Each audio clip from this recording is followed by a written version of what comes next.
All right, welcome back to this holiday edition of Zero Downtime. I'm calling this one Ho Ho Holy Grandma Got Scammed. So good. I found that button yesterday. I thought I had It's to gonna be your new favorite I button. had to have a reason to use it. So today we're going to talk about scams, not just scams, but holiday scams in particular. Something I think everyone in between the dates of Thanksgiving to the first of the year, I think emotions are high, and people have this sense of urgency. You know, Christmas is coming. Vulnerable. They're vulnerable, right? So first we start with the meme of the day, and simply this one is from a show in the UK called Peep Show. And I don't know the exact episode that he did this, but I've seen this meme in lots of formats, and it says the secret ingredient is crime. Have you ever been scammed before? No. Really? I Not- mean, I'm sure I've gotten the messages and the emails and things, but I've never fallen for something, especially if I've ever lost money towards. Really?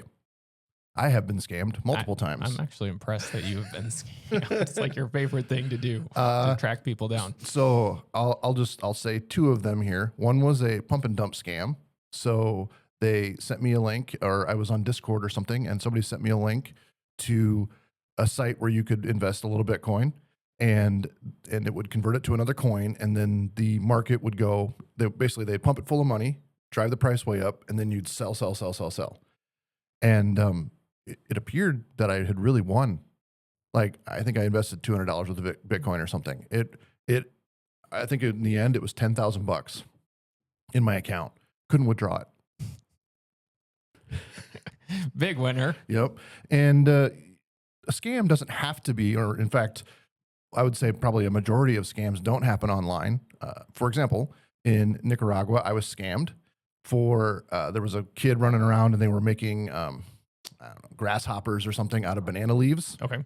And they hand it to you till you think to just look at, but they give it to you and then they immediately demand money. You just took it from them. I was going to buy one anyways because they were cool, Yep. but it's the same. And they have a similar one in Egypt where they make a friendship bracelet and they show it to you and they show, oh, let's try it on, let's see how it looks. And then they put it on you and they make it so tight you can't take it back off. And so then you have to buy it. Or they throw a fit, you know, they'll show the police like, hey, look, he took the bracelet, Yep. you know, and yeah. So I have been scammed multiple times. I would say the easiest way to get out of an in-person scam, especially if you're in a foreign country, you should always learn how to say, I don't want it in their language.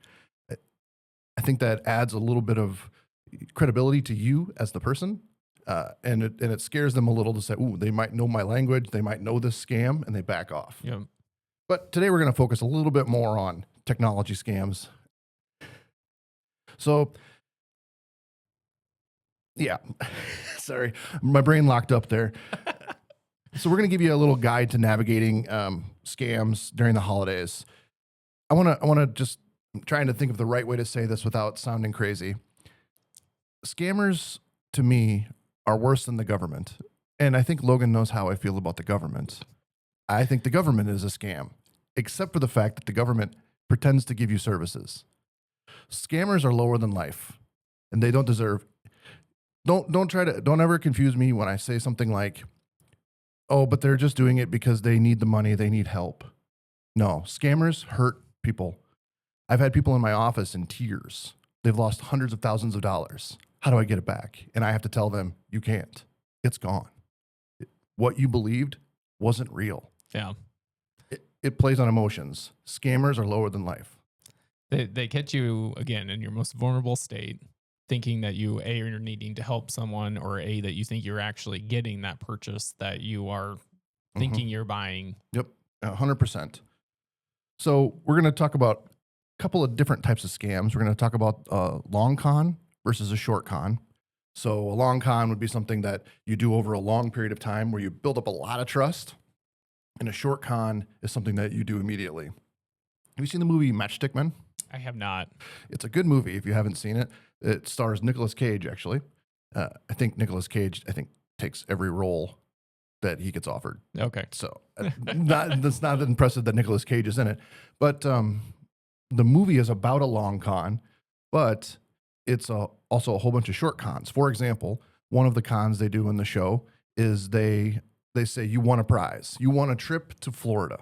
And all you have to do is buy this water purification system for $300 that they bought for $20 at the store. And then we will send a certified courier over with the water thing. Mhm. And then we will send your ticket to Florida. Then what they do is they dress up as FBI agents. So they get the money.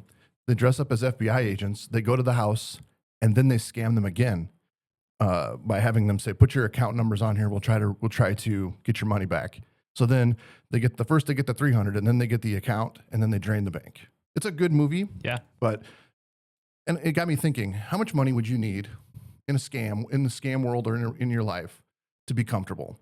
And I'm thinking to myself, if you could scam somebody for $200 a day, that's probably enough. That's $72,000 a year. That's enough. It is enough. That's quite a bit of money. Have you ever seen the show White Collar? Yes. It is all about the short con and the long con. Okay. Love that show. There's the Nigerian prince scam. I'm sure we've all heard of that one. That's when they send you an email. That's actually older than the internet, I found out. But they'll send you an email that says, "I'm a Nigerian prince. There's money locked up. You need to send me $1,000, and then that'll unlock my access to millions of dollars, and I'll give you half of that." Scam as old as time. Not really a long con. It's just you send the 1,000, and what they'll do is they'll continually keep reaching back out to you to pay more and more and more until you finally stop or run out of money. Then we have what's called the 419 eaters. These are a group of people that actually scam the scammers.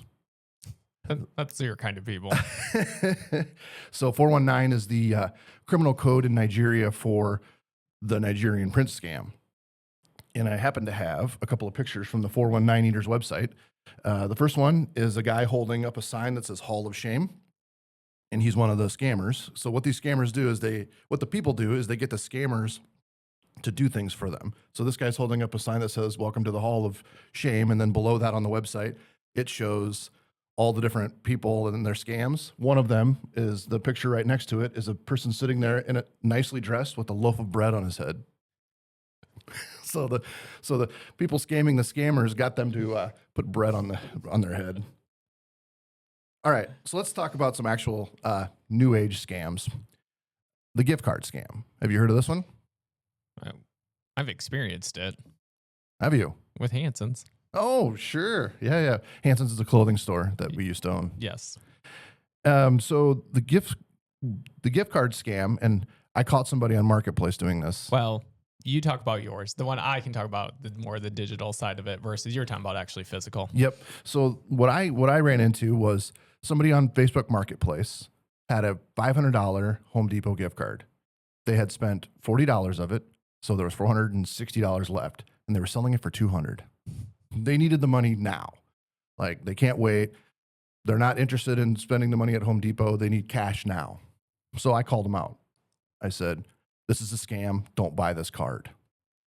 To which she replied, "Why would you say it's a scam?" And I explained to them, you either stole a card, you purchased it with a stolen credit card. The second I come and pick up the card from you, you're going to spend it all, go online and order something. Yep. Or you'll show me that there's a balance on it, but the website's fake. I said, the only way I'd buy this card, because this is a good deal, the only way I'd buy this card is if we go to Home Depot together, I get to spend it, and then I give you the cash. And for everyone who should know, Home Depot is a good hour and 45 minutes away from us. And it actually prompted her husband to get on and start commenting on the Facebook Marketplace as well. And I said, it's easy. I'll meet you. I can meet you at Home Depot. I'll give you $40 in cash for gas plus the money. But I want to spend it with you there. And they refused. This is a pretty common scam.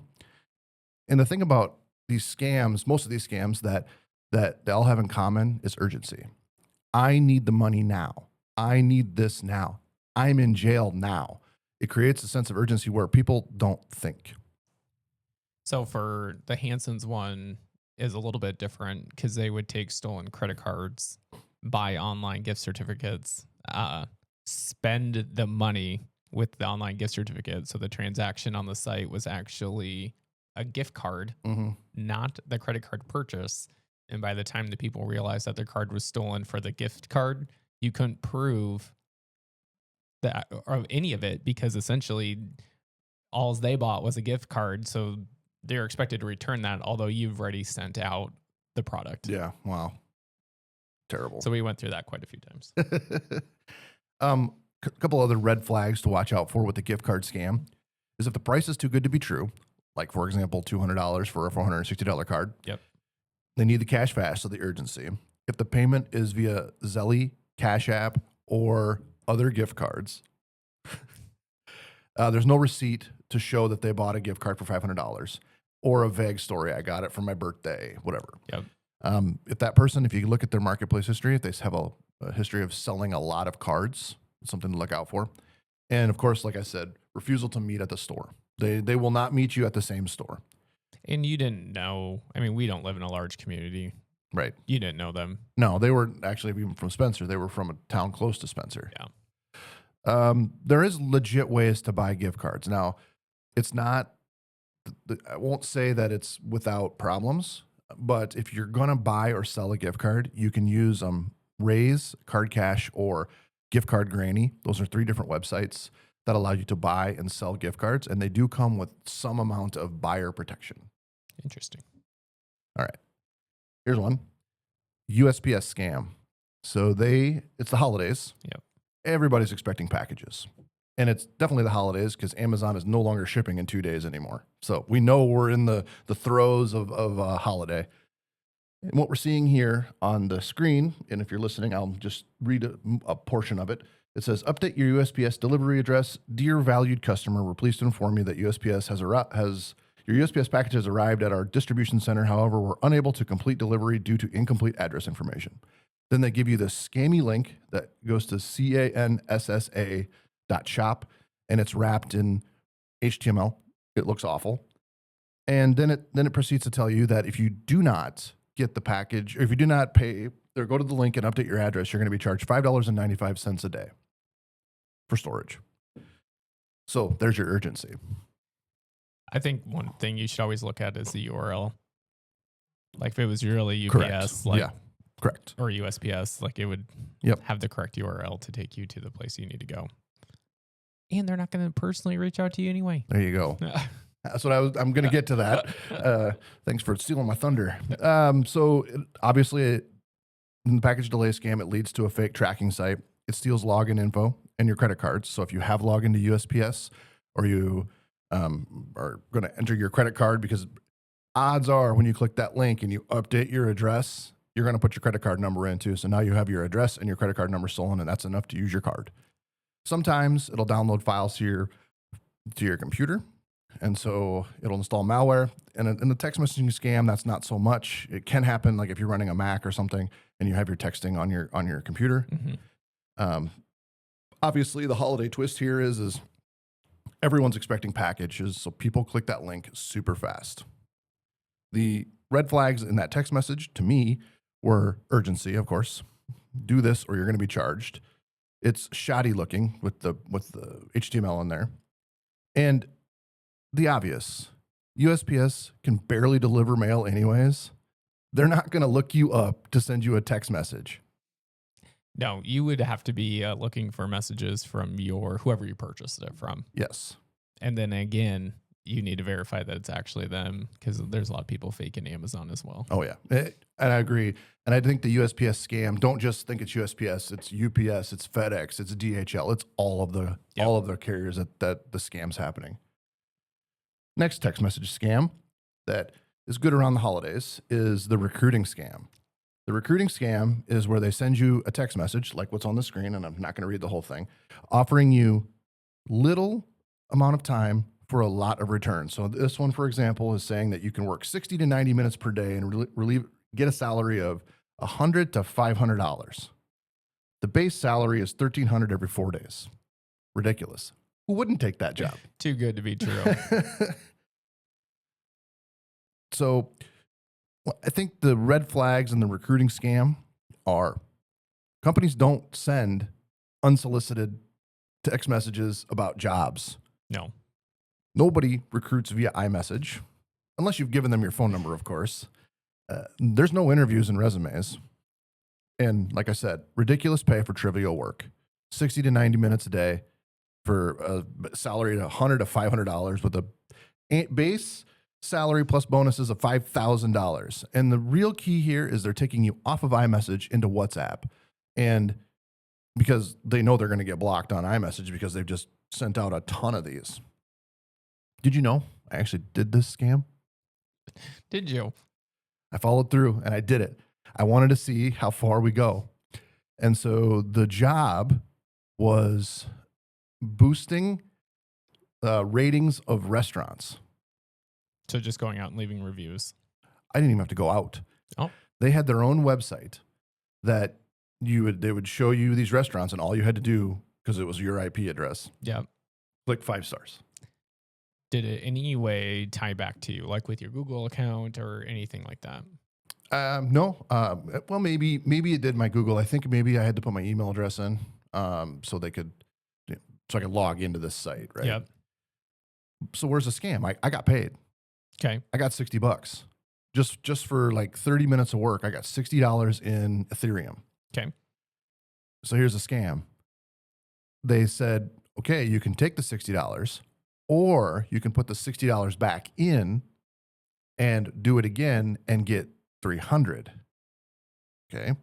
I chose to take the money at that point because the scam seemed obvious to me at that point, because they were going to run it up, and then you were going to have to put your own money in.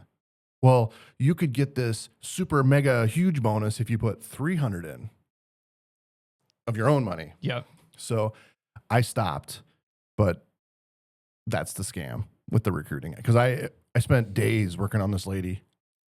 Well, and then you have to think about too, like so many people rely on reviews and ratings, like when they're looking for really anything.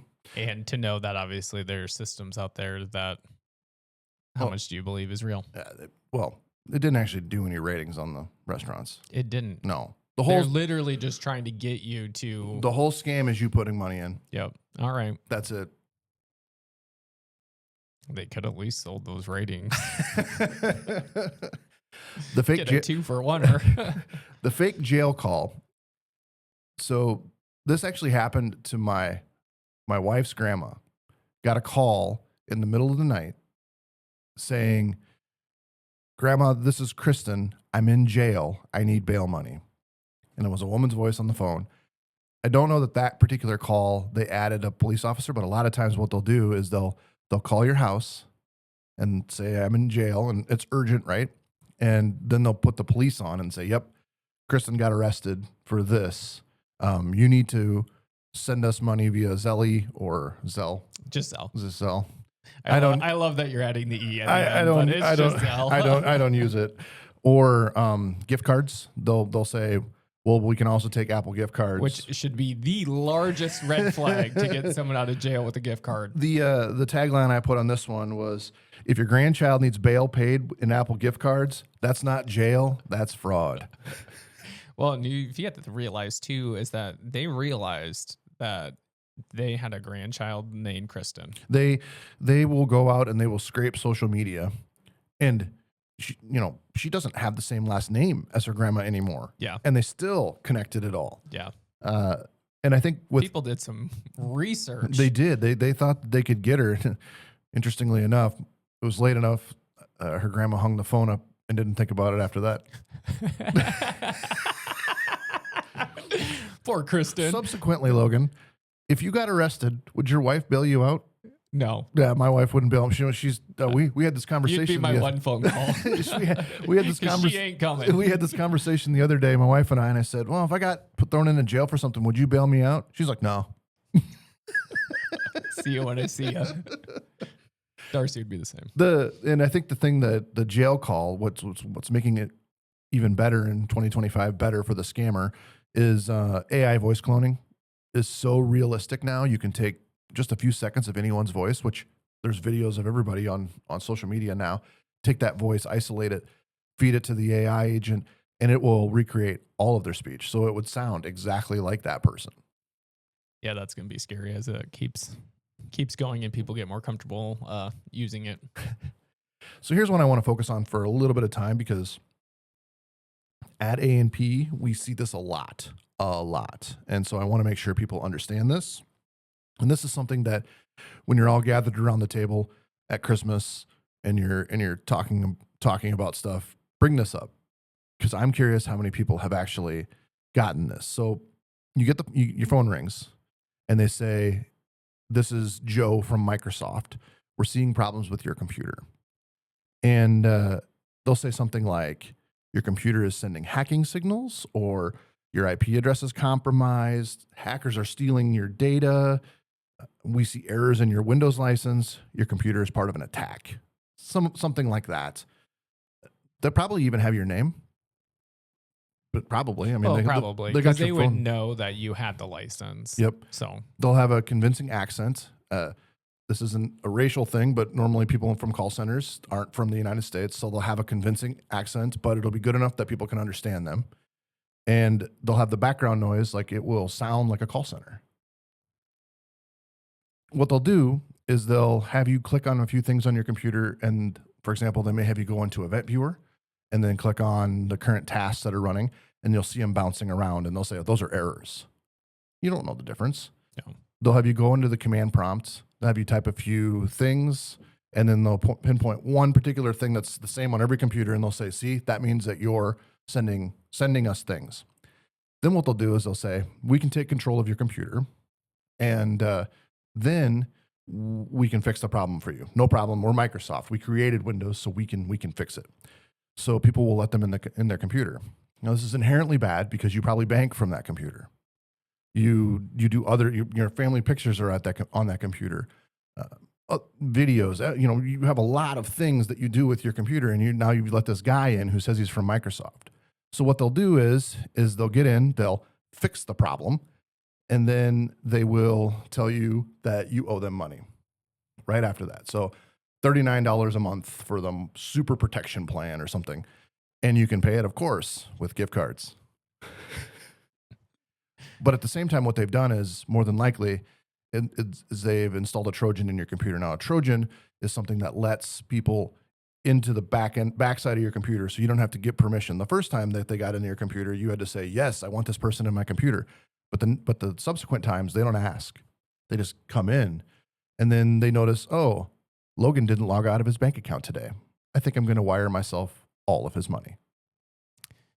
So for anyone listening, let's say you unfortunately got to that next step of letting them on their machine. What should they do? Shut the computer off right away. And then you should take it to a service center. And some people will say, "Can you clean it?" Our guys will clean it. However, I tell them, I don't trust the cleaning. Take the photos off, take the videos off, take their music off, and wipe the machine. It's the only way I trust the machine ever again. You let a bad guy onto your machine. There could be a custom Trojan on that computer that nobody knows about, written just for you, so the virus programs don't catch it because the hash isn't there. And most people don't use advanced virus detection like ThreatLocker, where it denies by default. They'll use something where the virus is hashed, and so if the hash doesn't match, it's not a virus. I think the biggest thing is don't let anyone on your computer that you don't know. Correct. And if you don't know, call somebody you know. I think one of the big takeaways that I didn't put in my notes here was, if somebody calls you, call them back. So, "Hey, this is Norma from the bank. Norma, what's your extension? I'm going to call you right back." Use the bank's website to get the phone number to call them back. Now, I want to caveat this. During the holidays, fake ads are rampant. So what you'll see is people that are advertising for Intuit. Taxes, January 1st, we start our tax season, right? There will be rampant ads for Intuit technical support. The amount of fake emails for Intuit right now are very intense. So you have to be very cautious of how you do it. You actually want to make sure that you're on the correct website, your Farmers Trust or your US Bank or whatever, right? You want to make sure you're on that website and get the number from there. Call Norma back. Now you're talking. The IRS doesn't call you at your house. Microsoft isn't calling you Microsoft- at your house. Odds are the police aren't calling you at your house. They're going to stop by. Yes. So do not trust the telephone at all. Most people nowadays shouldn't have your number. If they're calling you, Yeah, there is no phone books anymore. if they're calling you, more than likely you need to ask someone if you feel like you need to take action. All right, we got the romance scam. Ooh, This is, or the Hallmark Channel trap. Huh? there you go. Someone meets a nice man online. He's deployed. He's widowed. He's very charming. He just can't come and visit you for Christmas. But suddenly, his bank is locked. He needs your help. He only trusts you. And somehow, gift cards are involved. I hope everyone's catching on to a repeating theme.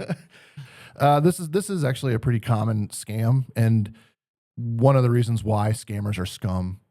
You know, this person was online looking for somebody to chat with, even not even like a romantic love, just somebody to spend time chatting with. They're lonely. It's the holidays, whatever, and the scammers are playing on the emotions. It's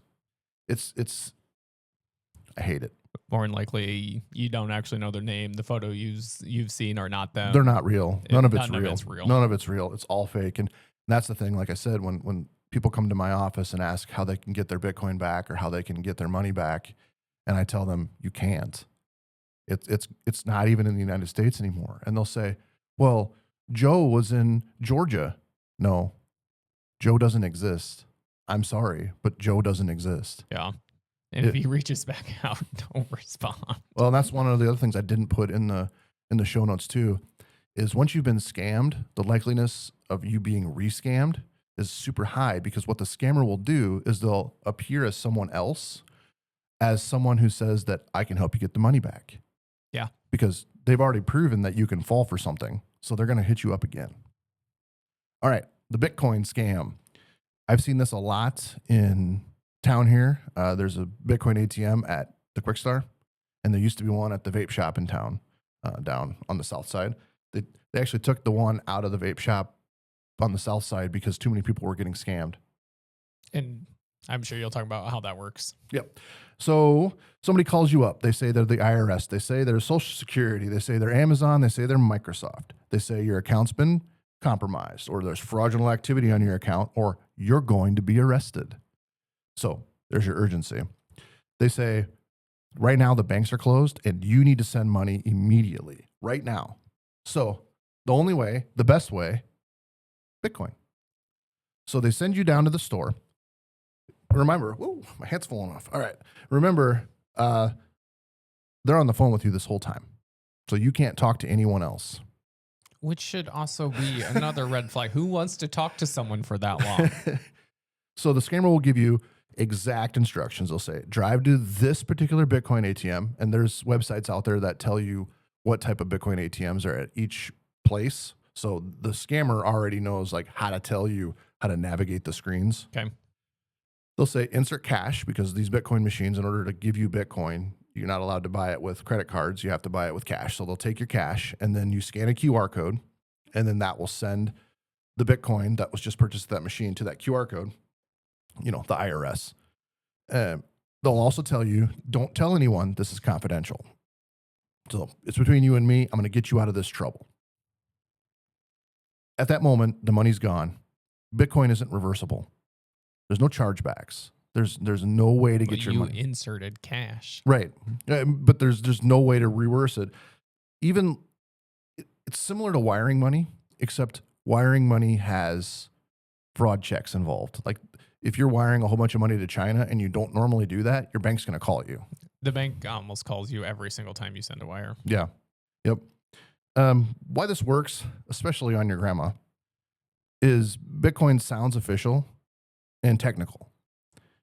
The ATM, if you've seen them, you probably have seen them and you don't even realize it. They look like another ATM. The Bitcoin ATMs have to follow the same ADA laws, the Disability Act, as a normal ATM. So they look the same, whatever. The fear and the urgency generally will shut off the logic part of the brain. They'll even say things like, if you hang up the phone now, your account will be frozen. They'll tell you that the bank employees that when you go to the bank to withdraw the cash, they'll say, don't trust the bank employees. They're compromised. Or they'll say, this is a federal investigation and you need to do it now. And I've seen this happen. I should mention that all of these scams I've seen happen either to me or to family members or to people that have come into our office. And I want to just do one more that I didn't put in the notes before we do the last one is Bitcoin investing scams, which is similar to the last one I'm going to do, but I want to touch on one particular part of the Bitcoin investing scams. Where I've found most people that get involved in Bitcoin investing scams are women. And I don't know why. It got me thinking about when we were in Peru, we were talking to Pedro about the women having their own bank accounts. Yes. Because historically, the Quechua people, the men would go and work all week. The women would go to town and sell things. The men had Sundays off, and they would tend to spend all the money that the women had made. So the women made secret accounts so they could take care of their families.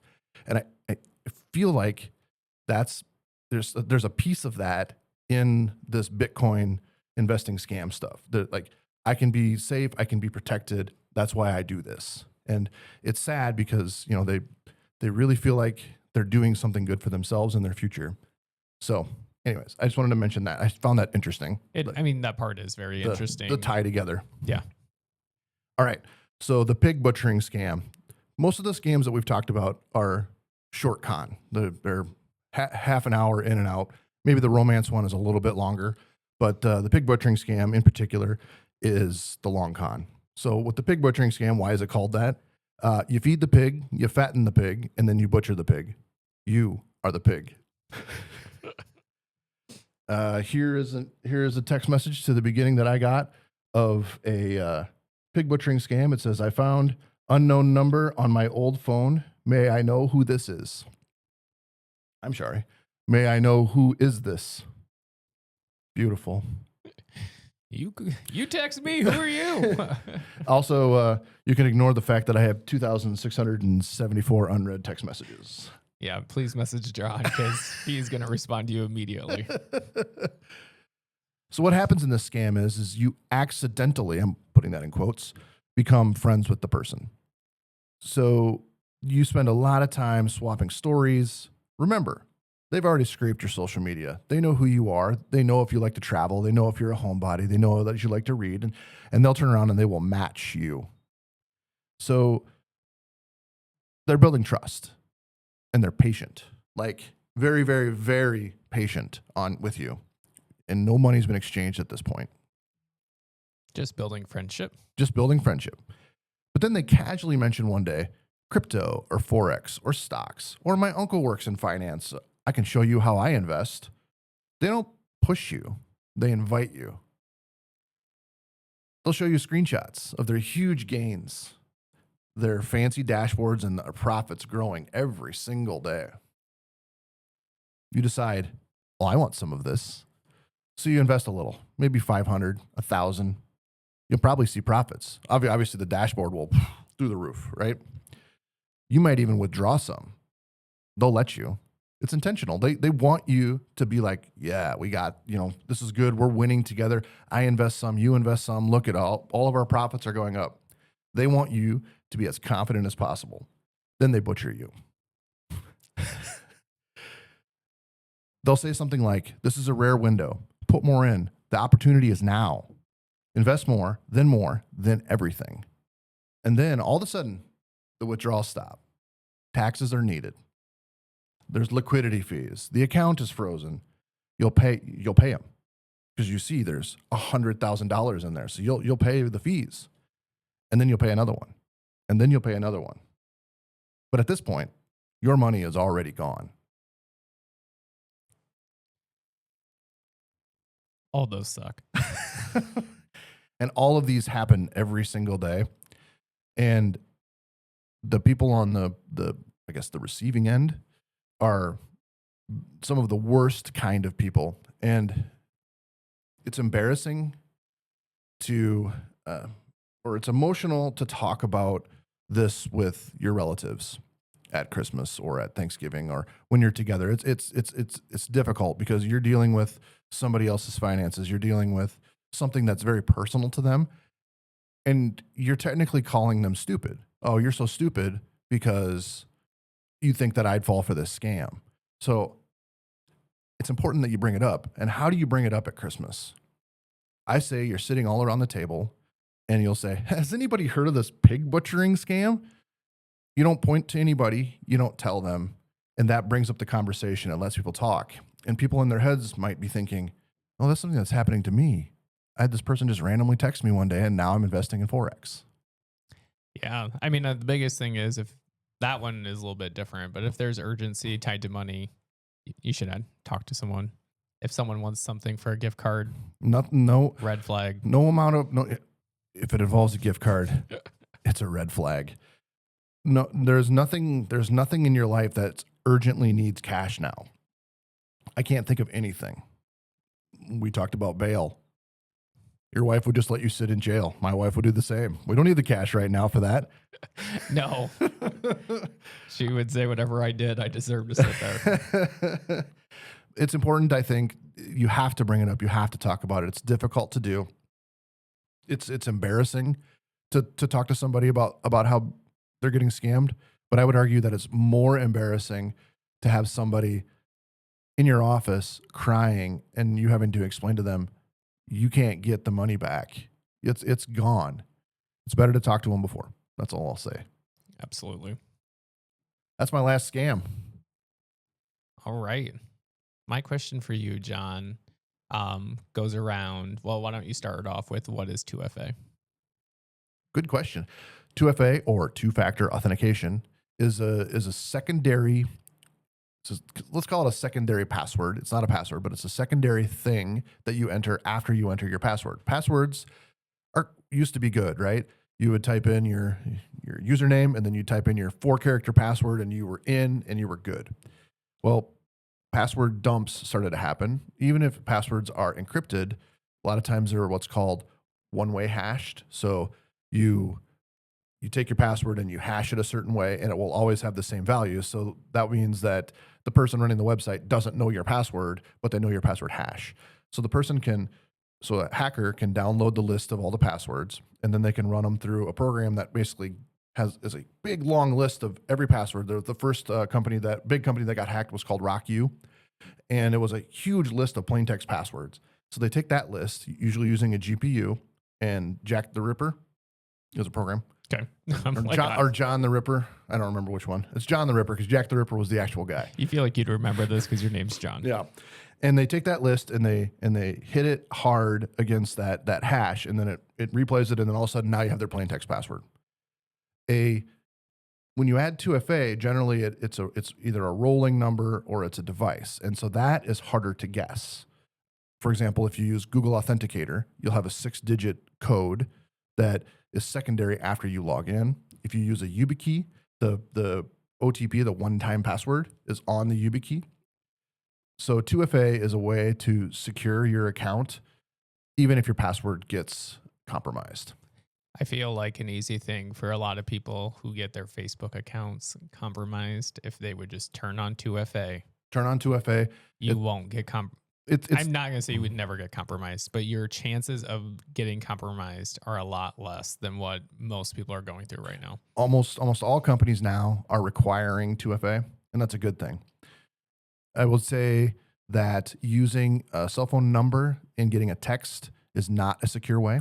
There was a big hack of Cineverse in the last couple of years that they were actually sitting in the SS7 network. SS7 is a telephony protocol, but the text messages are passed over SS7, and so they were literally sitting in the middle of millions of text messages, and a lot of them were OTP, one-time passwords that you have to enter. So an authenticator app is good.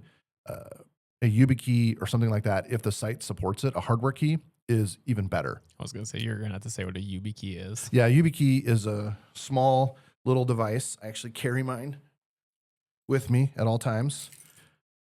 And I use mine for SSH, but You can use it on websites too, on some websites, but it's a hardware key. So the private key side lives on the device and you cannot take it off.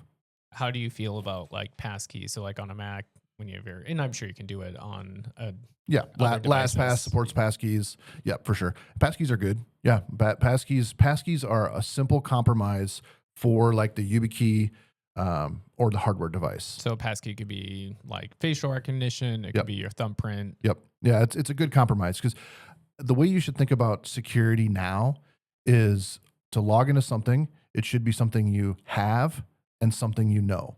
So I have a YubiKey or I have Authenticator and I know my password. Yep. So you have to have both things in order to be able to log in. Security.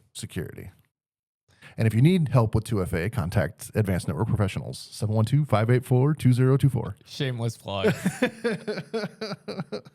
That's all I have for you today, John. All right. Well, good talking with you, Logan. Happy holidays, everyone. Happy holidays. Merry Christmas.